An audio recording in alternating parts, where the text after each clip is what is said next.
Hello, today I'm going to be listening and reacting to Bon Iver's sophomore album, Bon Iver. And I wanted to listen to this because I heard For Emma Forever Go about 10 to 15 times at this point, and I really liked that album. And I wanted to branch out and see what more he has in his discography, and I thought I'd go in order. And I really like his first album. For me, it like scratches the same itch as like Phoebe Bridgers or Neutral Milk Hotel or even Fleet Foxes and stuff like that, like all those indie rockers, that just are sad boy singer-songwriters. But I really liked it, and I'm excited to see what this album has to offer. I don't think I've heard anything from it, and if I have, I'll say something, but let's go. The first track on this thing is called Perth. Let's go.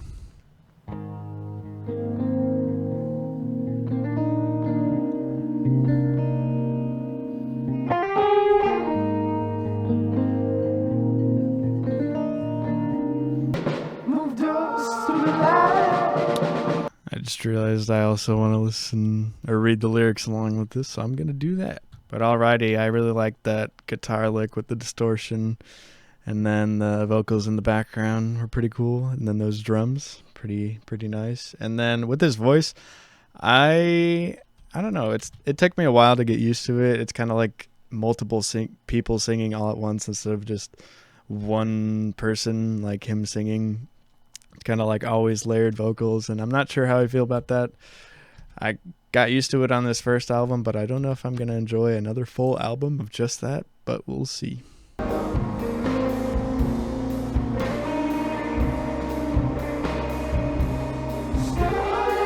The guitar tone is so good.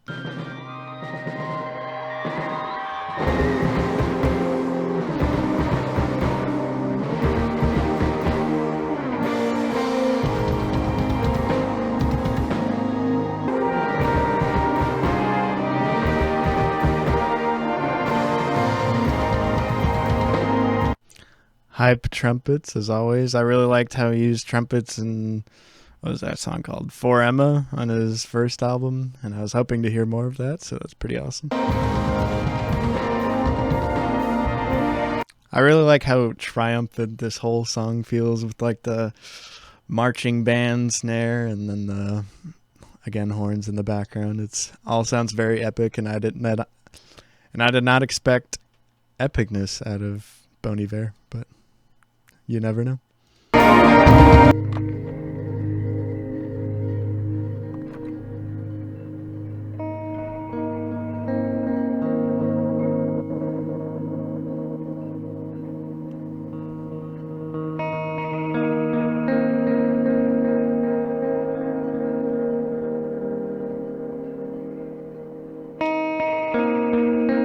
Okay, I'm gonna pause it there. I didn't realize the songs would bleed into each other. That's pretty cool. But that was a really strong start to the album. Again, I thought it was super epic. The guitar tone was very nice, and I did really like the vocals, despite not thinking I would. Again, at the beginning, especially at the end there, like that last verse, those harmonies he was just singing with were really powerful. And yeah, super strong opener. And let's continue to Minnesota, Wisconsin.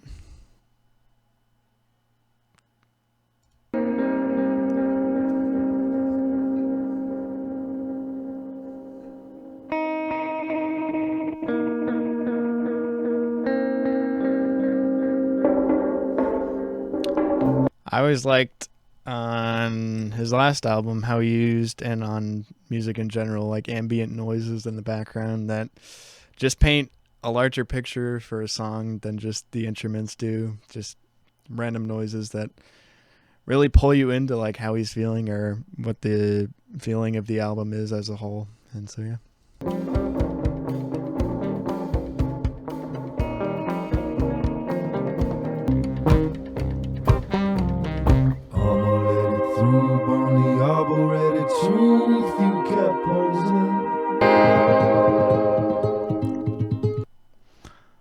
And there we have it. The first time I've heard just him singing, and that was a lot deeper than I thought he'd be.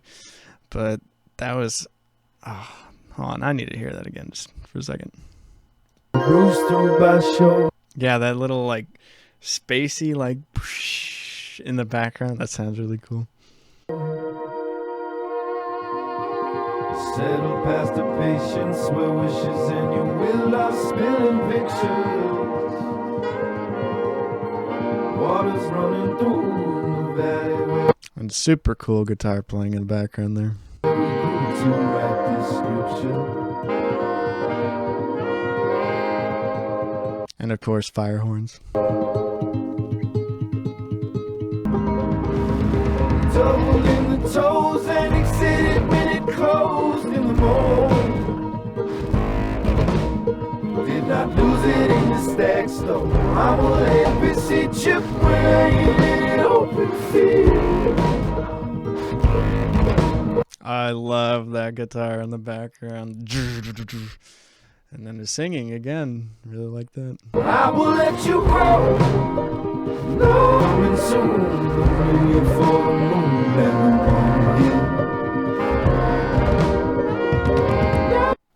Among Us. Wow.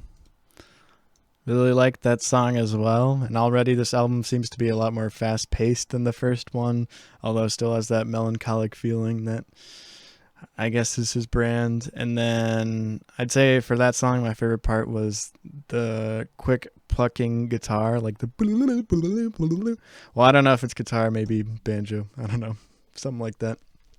But next song is the most popular song, I think, off this album, just because I saw when I looked up Bon Iver earlier on YouTube, Holocene, I think you pronounced it like that, had the most views. Maybe was the lead single. Let me check if this album even had singles. Now it looks like Calgary was the lead single, although I think Holocene might be the most popular song of this. Anyway, let's get to it.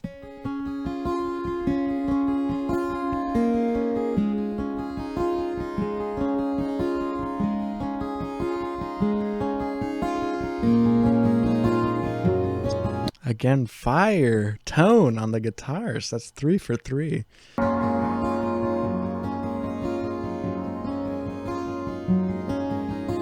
somewhere, baby, it's part of me, apart from me.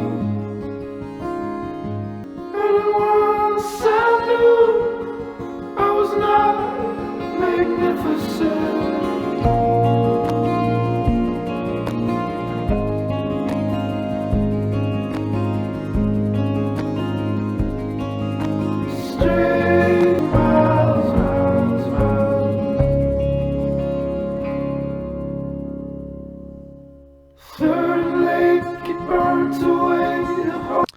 Really like the chorus on this one. Makes sense why it's probably the most popular one.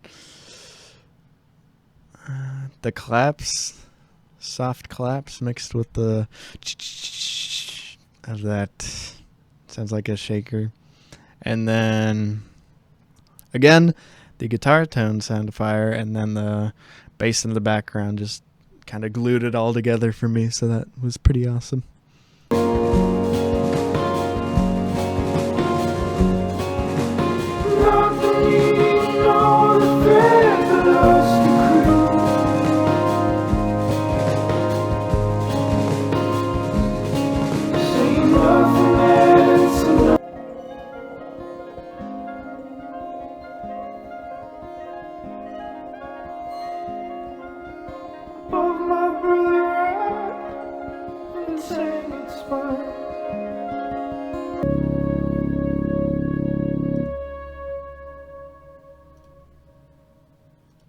I really like the picture he painted on that song of just knowing your insignificance and then looking out into the world and seeing its beauty. And he does that through jagged vacants thick with ice where you can see for miles, miles, miles. I think that's a pretty cool picture. Pretty powerful one. Alrighty. Next song is Towers.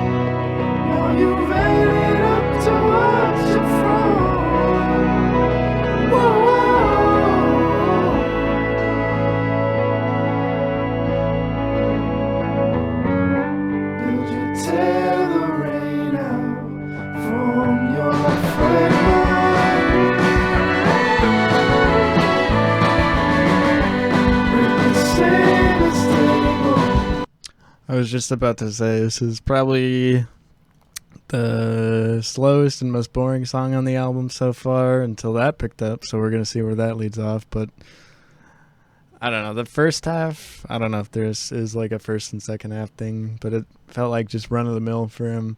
Like the guitar, it was okay, I like the strumming, but then the singing, it's just, I constantly want something new, and it just felt like him just singing as he always did in all of his songs, and I don't know. But let's continue with this beat switch, am I right?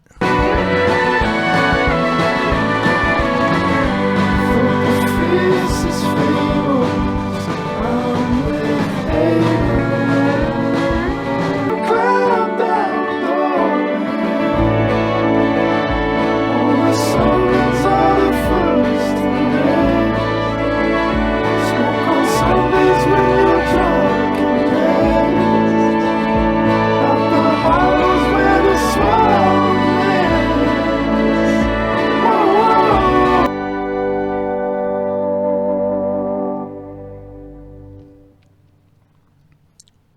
Alrighty. That was pretty good. I think I liked the second half more than the first half, but even in the second half, I felt like the mixing was a bit off. I feel like well, this is really a problem with most of his songs, is that I can't really understand them, but especially in that one, I felt like the guitars and then the vocals and then the horns in the background were all fighting for the main center stage of attention, and you couldn't really hear all of them. They kind of just all mushed together at the end there for me, but I feel like that'll grow. I do like the whoa, whoa, whoa parts of it, but I don't know. We'll see. Next song is Michicant,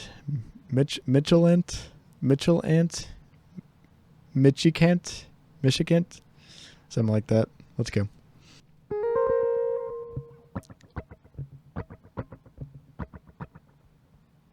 I wasn't afraid, I was a boy, I was a tender age. And the frost took up the ice. Pressed against the pain, could see the... I like that. The little glass, I think that like sounded pretty nice. Searching for it in a cup. I really like the vocal melody on this one, and then those echoing drums in the background of the second verse. That, you know.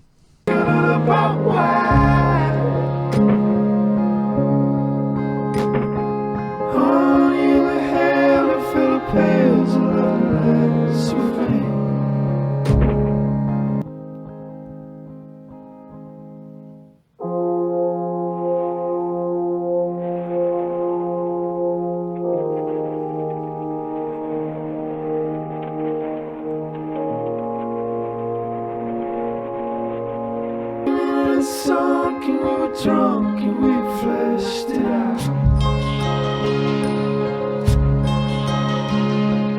Nose up in the globes, you never know if you were passing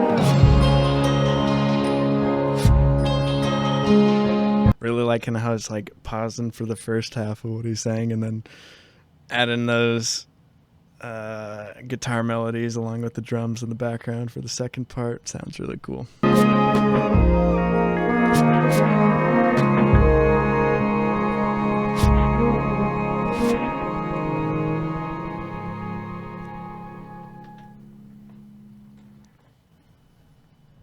That was a really good one, quite possibly my favorite so far. Again, really liked that, how it was like the first half of the song with the first two verses, and then it kind of slowed down in the middle there, only to bring it back with the third verse, adding more guitars, and then even at the end there with that instrumental outro, I heard violins and really cool drums, or at least percussion. I mean, I wouldn't call them drums because it was just like a sounding effect, but yeah, it was really cool. Next song is Hinnom, Texas. I think that's how you say it. That's definitely not how you say it.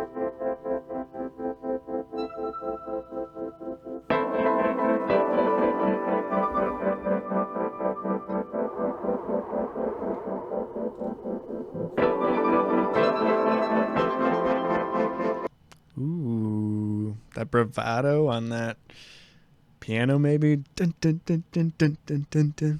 All right, all right.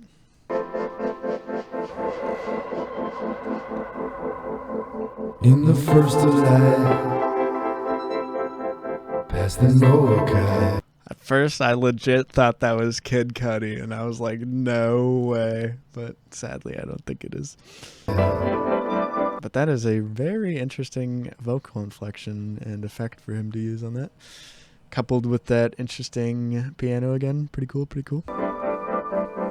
Bodies wrapped in white.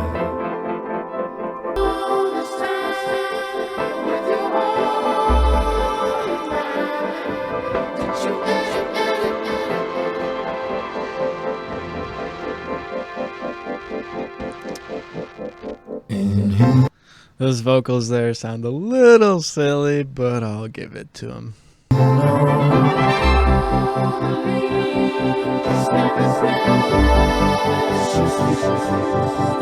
Again, the background production on these songs, or percussion, I mean, it's really cool. You have that like little distorted in the background, and then just random pats everywhere.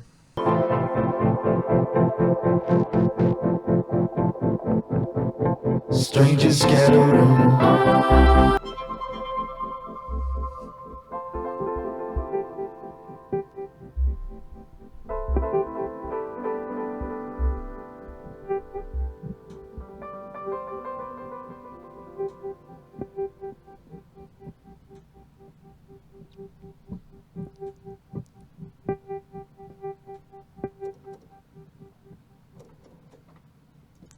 Really loved the instrumental on that one with the bravado and some of the instruments, and then the strings coming in there at the end, and then the really cool production, or percussion, I mean. I said production again. But I'm not sure about the vocals again. It is pretty interesting how he has like a light singing voice and then coupled with a dark singing voice during the song, but I don't know, it seems sort of gimmicky to me at this point. Maybe I'll feel different on subsequent listens, but yeah, that was pretty interesting. Next up, we got Wash Period. Let's go. Piano, piano.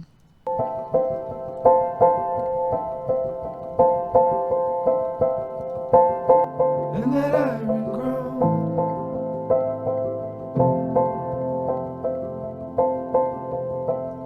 clear, all too soft for sound. I'm a sucker for bright piano and then just a boom in the background, and he has that here, and I like it. I'm not ashamed.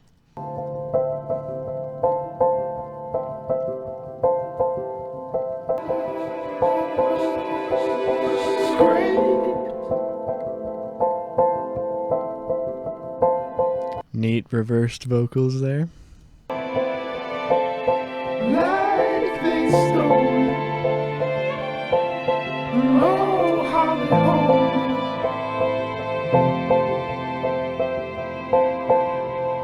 it. Now this is some good stuff. Love those strings in the background. Clear, we forfeit.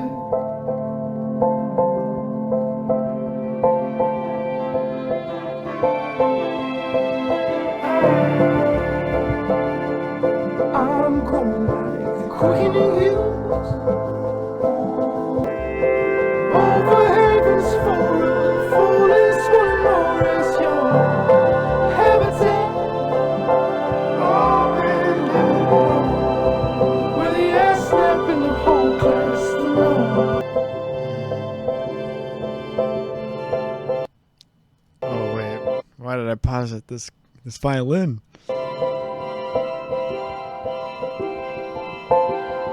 I wanted to pause it there for the chorus. I really liked how the guitar had that in the background. Sounded super good, and I do like the chorus. I do think the melody is a bit weak, but I think that'll just grow on me on subsequent listens. But let's keep going. Latchet grease.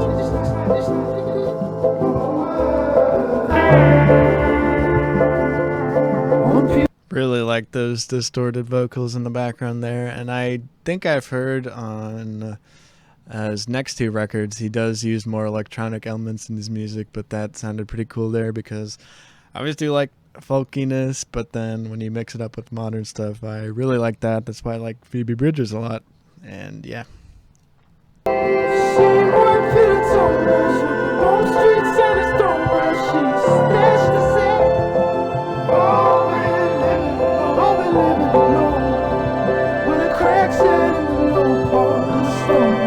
I love how chaotic this chorus is. It sounds like every instrument is doing its own things, and then he's like almost like forcefully getting out his voice there in the mix with it. Sounds pretty cool, not gonna lie. No cap.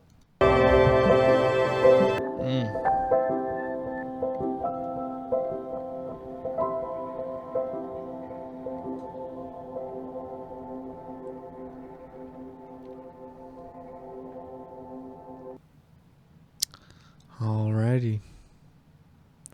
I was really excited when I first heard piano on that song, and that did not disappoint. Next up, we got to call Gary. Don't know who Gary is, but we got to call him.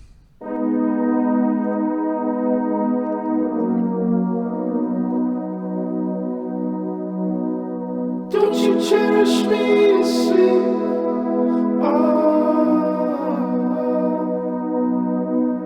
Never keep your eyes. This sounds like the way it's recorded and the way the effects are. I have no idea what instrument that is, and I'm not going to try and guess, but it sounds like I think it's Number 3 by Aphex Twin. Sounds pretty similar to that.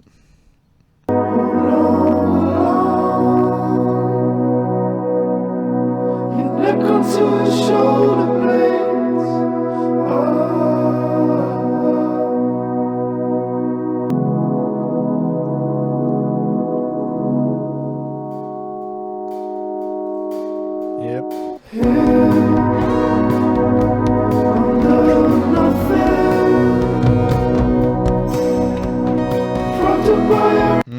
Love those drums. Literally, I was listening to this and I was like, I like it.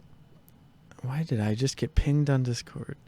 And I was like, I like it, but I feel like there just needs to be something more to bring it together, because right now it's just his voice and then I don't know. I'm just going to say it's a synth and then that synth in the background, but it needs something more. And I was like, I bet he's going to bring in something more. And he did.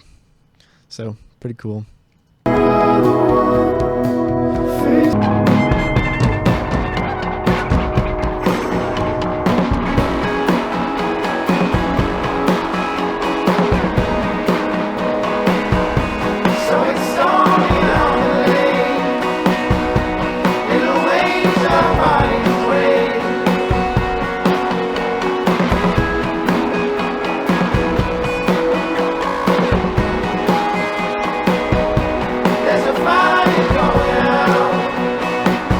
It sounds like an insanely distorted Coldplay song, especially the way he's singing right now in the melody. But that's one thing that surprised me about listening to Bon Iver's music. I did not expect so much noise and distortion. And I thought that's pretty interesting. Since most folk people try to keep it. I don't even know if you can call this folk. I mean, I guess you can. It's chamber folk, chamber pop. Yeah, it's very, usually I associate like clean instruments with that, but this is very, very distorted. Really nothing to this stays inside.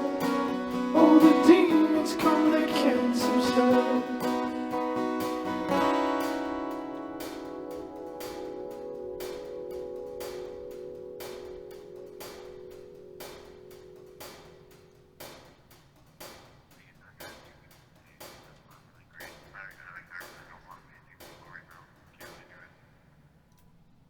That one was another pretty good one, not the worst, not my favorite. Although I do think out of all of them so far, I think this one has the most potential to grow on me, just because I do like how they kept it quiet in the beginning, and I do like how Bon Iver is not afraid to just keep it to one instrument and his voice, although I do not think he is able to carry it for very long.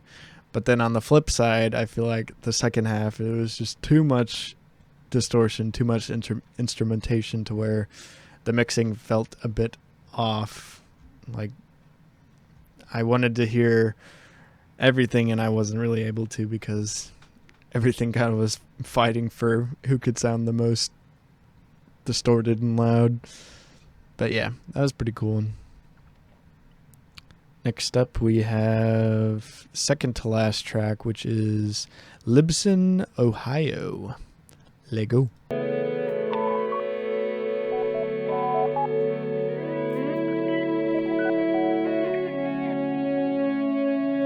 Very interesting beep boops.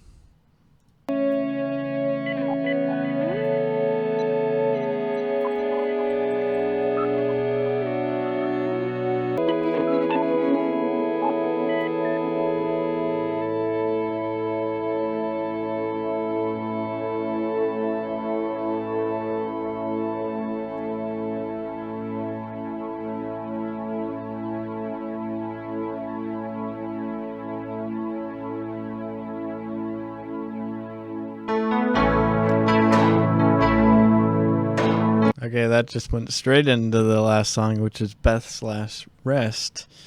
And I actually really liked that as an interlude. Again, the beat boops were nice, and then I liked the just bass of guitar just carrying out the whole track. But here we go. Last song, Beth / Rest. It's also one of the longest. Let go.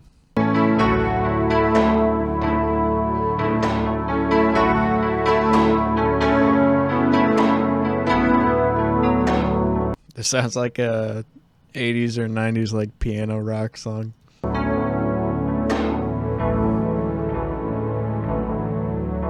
Every hit to the start. What revealing though it's soft and fair.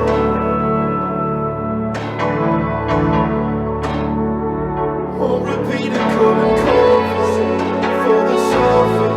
Hang this on.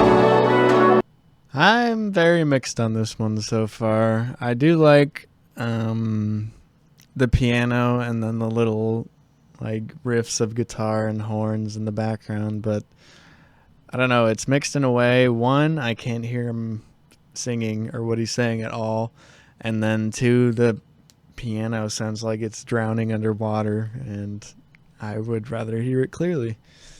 But let's keep going. Said your love is no, stand it up on it, don't be mad.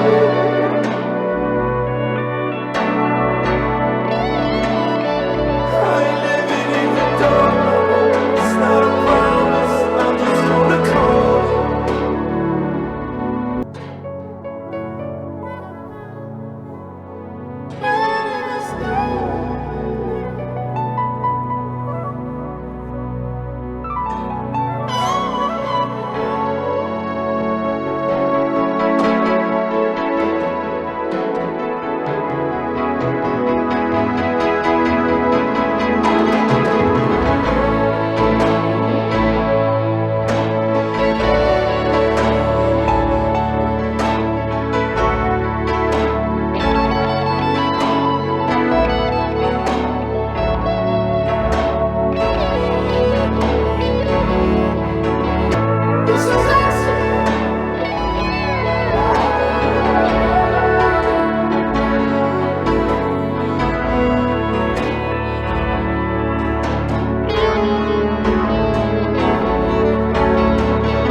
All right, and that was Bon Iver by Bon Iver. That song definitely grew on me, and as I listened to it more, and definitely in the second half when it just turned into an instrumental, and all the instruments got to have their own voice in it. And the one voice I did not really like in that song was Bon Iver himself. I feel like that was more of a mixing issue, but also I don't know. I don't think I cared for the melody all that much, although I do appreciate how much he was belting himself out there. I just wish I was able to hear it and it sounded better.